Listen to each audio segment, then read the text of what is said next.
ผลงานของกรรมทั้งหลายที่พวกเขาเคยเห็นมาก่อนกระทำมาแล้วมันสิมาแสดงผลงานผลกรรมในศาสตร์นี้ชาติก่อนทำกรรมใดไว้ชาตินี้รับผลกรรมนั้นเกิดมาทุกข์ยากลำบากก็เป็นผลของกรรมอันบ่คอยให้ท่านในการท่านทั้งหลายกับท่านโดยการหวังผลในท่านมีจิตผูกพันในผลของท่านมุ่งการสังสมแลกความร่ำความรวยก็เกิดมาจนเหมือนเดิมนั่นแหละจังว่าผลของการให้ท่านถ้าคนที่ท่านบ่หวังผลอีหยังตอบแทนท่านการช่วยเหลืออย่างต่างๆก็เฮ็ดให้ชีวิตครอบครัวเป็นคนที่ร่ำรวยเป็นคนที่มีเครื่องใส่เครื่องสอยสมบูรณ์บริบูรณ์นี่คือผลของกรรมอันเกิดจากการให้ทานคนทุกข์คนยากก็บ่ค่อยทานคนร่ำคนรวยก็ให้ทานมาก่อนผลของศีลก็คือเป็นคนที่พิการก็มีเกิดมาแล้วพิการก็มีอายุสั้นก็มีเจ็บไข้ได้ป่วยออดแอดตลอดทั้งหนักหรือพิการมาแต่กำเนิดก็มีนั่นคือผลของศีลในอดีตกรรมเก่าส่งผลมาปัจจุบันนี้ผลของเนกขัมมะก็เป็นคนที่แต่คนที่บ่มีภาวนาเลยนี่บ่มีปัญญาหรอกแล้วจังหวะทานศีลภาวนา3อย่างมันสิอยู่ในจิตใต้สำนึกของมนุษย์ทุกคนแต่ว่าขึ้นอยู่กับว่าเฮาสิสะสมมากหรือไม่ค่อยสะสมคนที่มีปัญญาคือคนที่ภาวนามาก่อนทั้งนั้นแหละมันสิรู้ผิดรู้ถูกความกว้างความแคบในการกระทำในคำแนะนำในความคิดเห็นต่างๆที่แสดงออกกับหมู่คณะกับทั้งหลายกับคนทั้งหลายกับสัตว์ทั้งหลายนั่นแหละจึงว่าเป็นหยังเพิ่นคือเบื้องต้นทานเด้อศีลเด้อภาวนาเด้อจึงบอกว่าผลของกรรมทั้งหลายมันสิมาโชว์ผลงานศาสตร์นี้แหละมันสิมาแสดงให้เฮาฮู้ชาตินี้แหละชาติก่อนทำกรรมใดไว้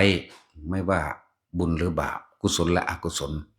ชาตินี้รับผลกรรมนั้นตราบใดที่เฮายังบ่สิ้นการว่างซึ่งตัณหาความปรารถนาความอยากได้และความอยากเป็นเฮาก็เที่ยวเวียนว่ายตายเกิดไปรับสิ่งที่ตัวเองปรารถนาและกระทำไว้นั่นแหละคนที่ท่านบ่มีจิตผูกพันในผลแห่งท่านบ่มุ่งการสังสมในความอยากร่ำอยากรวยท่านนี่เป็นเหตุเป็นปัจจัยให้สู่พระนิพพานนะคนพวกนี้ก็แม้นว่าสิกลับมาเกิดอีกแต่ว่าก็บริบูรณ์สมบูรณ์โดยปัจจัย4อาหารยาสาเครื่องนุ่งห่มที่อยู่อาศัยตลอดทั้งเครื่องอำนวยความสะดวกทุกอย่างมีครบเบิดบริบูรณ์คนที่ท่านที่มีจิตใจแบบนี้มักช่วยเหลือคนพร้อมแล้วก็คนพวกนี้สิเป็นคนที่ไม่ทำร้ายเบียดเบียนให้ผู้ใดผู้หนึ่งเสียชีวิตและทรัพย์สินพร้อมศีลก็เลยก็เกิดในโตเกิดมาร่ำรวยแล้วรูปร่างหน้าตาก็ดีอีกเด้นี่มันสิประกอบกันมาเรื่อยแล้วก็การหาเงินหางานหรือการทำงานเรียกว่าปัญญาแม้โลกิยะปัญญาการทำงานทางโลกก็ประสบความสำเร็จแหละเพราะว่าผลของเขาที่มีทานที่มีศีลที่มีภาวนานี่เฮ็ดให้ใจสงบให้เกิดจิตตั้งมั่นมีสมาธิเป็นสมาธิพิจารณาอันใดก็แยบคายบ่ใจร้อนมีความสงบเป็นธรรมดานั่นแหละคนที่มี3อย่างนี่ที่ถ้ามาเกิดแล้วก็สิสมบูรณ์บริบูรณ์มาเรื่อยๆแม้นเขาสิฮักเข้าไปสู่พระนิพพานเลยก็สามารถทำได้นะไม่หวังผลในทานไม่มีจิตผูกพันในผลแห่งทานไม่มุ่งการสังสมในความอยากได้อยากดีอยากมีอยากเป็นใดๆทั้งสิ้นมีเมตตาชอบช่วยเหลือกรุณามีมุทิตาบ่อิจฉาริษยาภัยโมทนากับการกระทำดีของทุกคนมีอุเบกขาพร้อมในการวางจิตในทานพร้อมมีอุเบกขาในหลายๆอย่างที่เข้ามากระทบกระทั่งจึงว่าทานศีลภาวนาเกิดสมาธิจิตตั้งมั่นงั้นเขาสิฮักเขาสู่พระนิพพานก็สามารถทำการใดในศาสตร์นั้นๆซ้ ส่วนคนบ่มีท่าน แต่ว่าบ่เข้าใจความหมายหรือ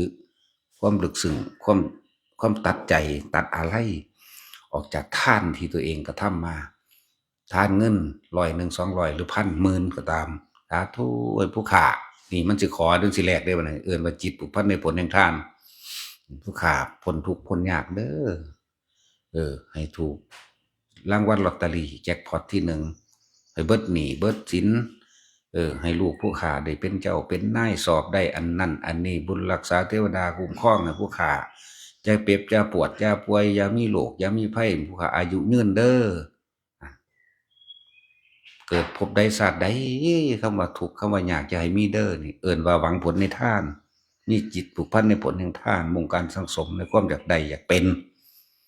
พวกนี้อานิสงส์มันอานิสงส์โดนด้านปัญญามันบ่มีเพิ่นเอิ้นว่าปรารถนาของต่ำปรารถนาของเจ็บปวดปรารถนาของแสบร้อนพวกนี้คิดแล้วมันก็บ่สบายใจตัวมันบ่ได้มันก็เลยฟังธรรมฟังอริยสัจสี่บ่เข้าใจเพิ่นว่าแม้การเกิดเป็นทุกข์แก่เป็นทุกข์เจ็บเป็นทุกข์บ่เข้าใจสาเหตุแห่งทุกข์ทั้งหลายคือความอยากก็บ่เข้าใจเพราะว่าเจ้าของปรารถนาอยู่หนทางดับทุกข์มรรคมีองค์8ก็บ่เข้าใจนิโรธคือการสิ้นตัณหาวางตัณหาในขณะบ่เข้าใจอานิสงส์ทางปัญญาบ่มีแต่ผลทานนั้นบ่สูญหายดอกแต่ว่าบ่มีอานิสงส์ท่าน100เจ้าก็ได้100เหมือนเดิมท่านพันเจ้าก็ได้พันเหมือนเดิมเจ้าก็แค่มีแต่ทุนเก่าแต่ว่าเจ้าสิบ่ได้กำไร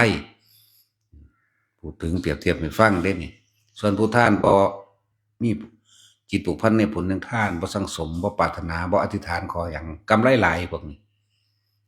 กำไรหลายมีทุนมาเหมือนเดิมเหมือนกันคนละ100เหมือนกันไปเกิดใหม่เหมือนกันแต่คนผู้นั้นใส่ทุนเก่าเบิดแล้วเลยบัดนี้แต่คนที่บ่หวังผลในทานใส่ทุนนี่เป็นกำไรได้มากจับฉวยธุรกิจใดก็สร้างเกิดความสำเร็จโลดเพราะว่าหยังมันประกอบด้วยศีลพวกนี้คือบ่ทำลายเบียดเบียนไผ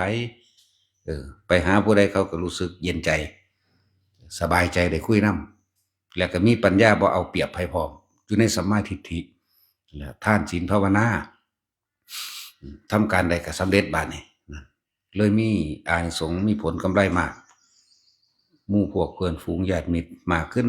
เพราะเขาเป็นคนมีจิตใจกว้างขวางไปทางใดการให้ทานบ่แม่นแต่ว่าสิไปทานข้าวน้ำอาหารแค่นั้นเด้อันใดที่ซอยเหลือได้ก็เอิ้นว่าทานเหมือนกันซอยเหลือผู้ใดได้แนะนำผู้ใดได้เฮ็ดซอยเหลือซึ่งกันและกันนั่นแหละจิตพวกนี้ก็เป็นของประกอบไปด้วยมีเมตตาตนเองแล้วก็เมตตาผู้อื่นพร้อมซอยเหลือพร้อมได้โอกาสพอซอยทางใดได้แนวทางใดได้ซอยหรือว่าการุณาแปลว่าช่วยเหลือมุทิตาบ่เคยอิจฉาริษยามีแต่ความยินดีพอใจในสิ่งที่เขากระทำดีแม้นผู้อื่นกระทำดีโมทนาสาธุนำเขาส่วนผู้ใดผู้หนึ่งประกอบอาชีพสุจริตและสำเร็จได้สิเขาหาคนจังซั่นไปขอศึกษาพวกเจ้าเฮ็ดจังใดพวกเจ้าคือสำเร็จเนี่ยส่วนคนที่บ่โมทนาบ่ยินดีกับเขานี่อิจฉาเขาใส่ร้ายเขาได้พวกนี้มันขายยาบ้าตัวมันขายของเถื่อนตัวไปจังซั่นเด้บัดแต่เป็นตำรวจก็มันอันนั้นมันอันนี้ก็ว่าไปมันโกงมาตัวนะบ่โมทนาอีหยังเป็นได้พวกนี้เพราะว่าบ่ต้องพูดถึงอุเบกขาบ่มีก็แล้วกันนะ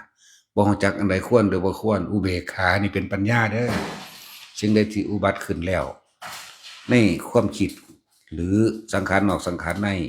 อุปติสิ่งที่อุบัติขึ้นแล้วกระทบแล้วนี่เรียกว่าอุปติแต่ว่ามาบวกกันเป็นอุเบกขามาจากคำว่าสังขารนั่นเองเป็นเครื่องประกอบกันขึ้นที่พวกเฮาประสบพบเห็นเฮาสิวางจิตแน่อันใดควรอันใดบ่ควรเด้คำว่าอุเบกขานี่วางจิตเป็นกลางให้เป็นบ่แม่นเฉยแบบปล่อยปละละเลยเด้ปล่อยว่างกับปล่อยปละละเลยมันคนละเรื่องกันนั่นแหละทุกคนก็ปลูกฝังไว้ในตัวเองปลูกฝังไว้เชิญเลยอุปนิสัยอุปนิสยะบุคคลผู้สังสมสิ่งใด นิสยะก็สิมีอุปนิสัยสันดานแบบนั้นเป็นเหตุเป็นปัจจัยเวียนว่ายตายเกิดก็ดีมันบ่แน่นอนเด้อันนี้ แต่เฮาต้องเป็นผู้นำตัวเองเฮาต้องฟังธรรมฟังบ่อยๆฟังมากๆฟังไปเรื่อยๆใครคนไปเรื่อยๆถ้าบ่มีธรรมมาเป็นเครื่องแยกแยะว่าอันใดเป็นบุญอันใดเป็นบาปถ้าบ่ฟังธรรมนี่บ่รู้กันแล้วกันว่าอันนี้คือกุศลเป็นบุญอันนี้คืออกุศลเป็นบาปไม่รู้บ่รู้แน่นอนพวกนี้นั่นแหละว่าหลายอย่างในอดีตนิทานพุทธกาลเพิ่นนำมาเปรียบมาเทียบเอาไว้ในสมัยการศาสตร์หนึ่งแม่ภาษาลิบุตร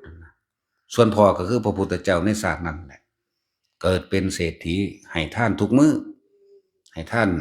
ขอท่านให้ท่านคนป่วยคนฉีถูดกุดถังคนเดินทางไกลสมณะชีพราหมณ์ตลอดให้ท่านบงสันตลอดมือหนึ่ง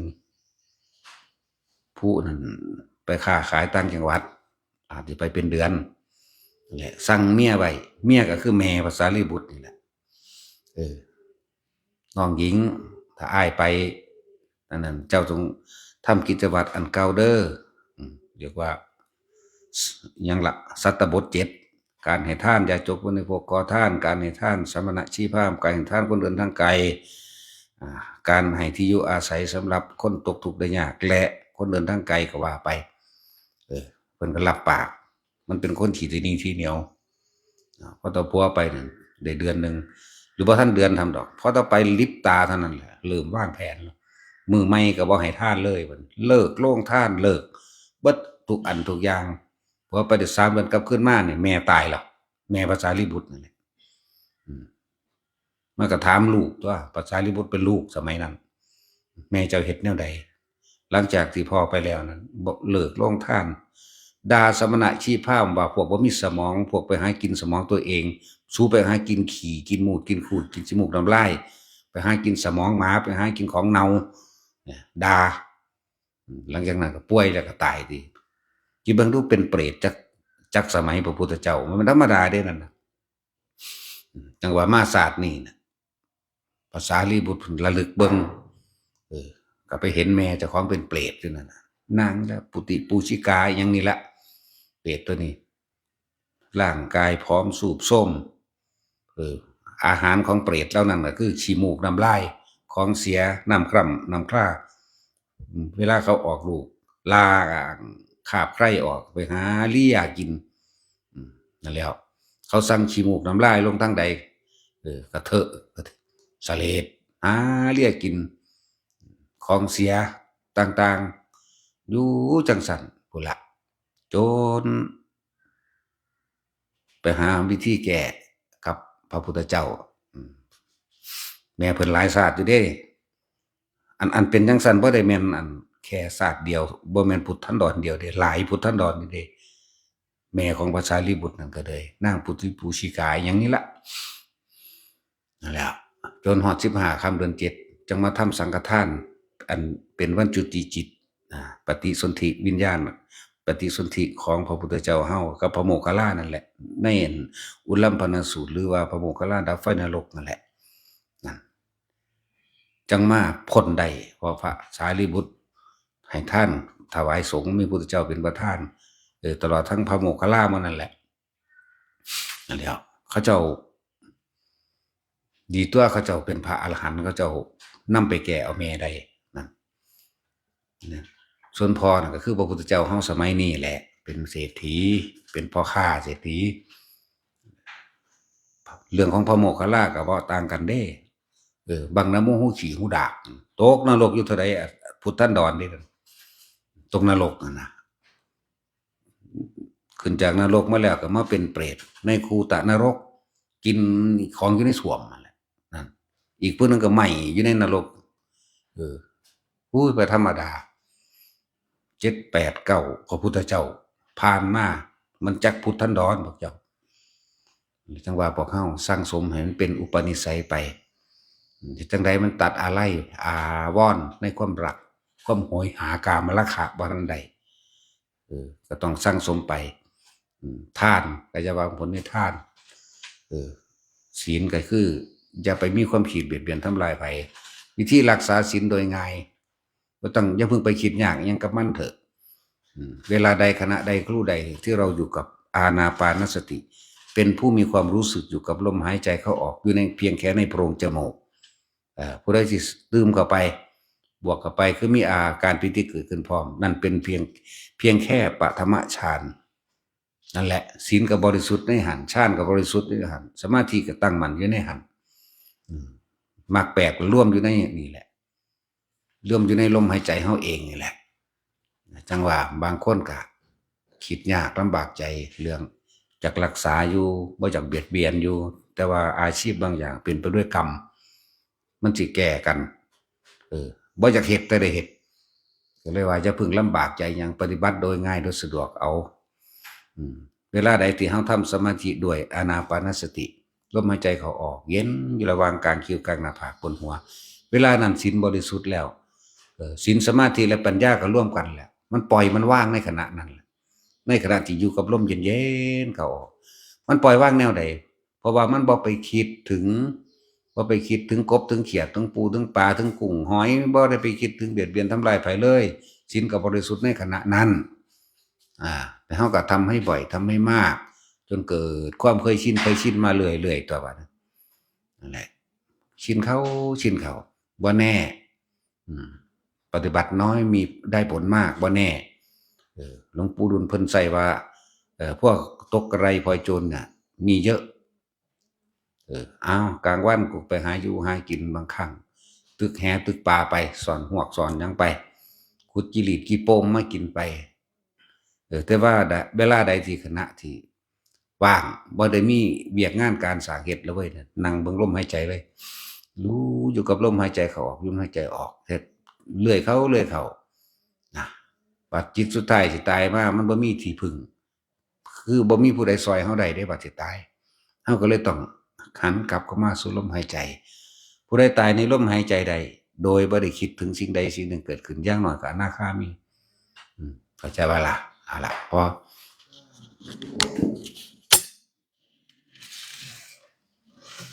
เจอสองรองเท้ามี1,750 บาทครับ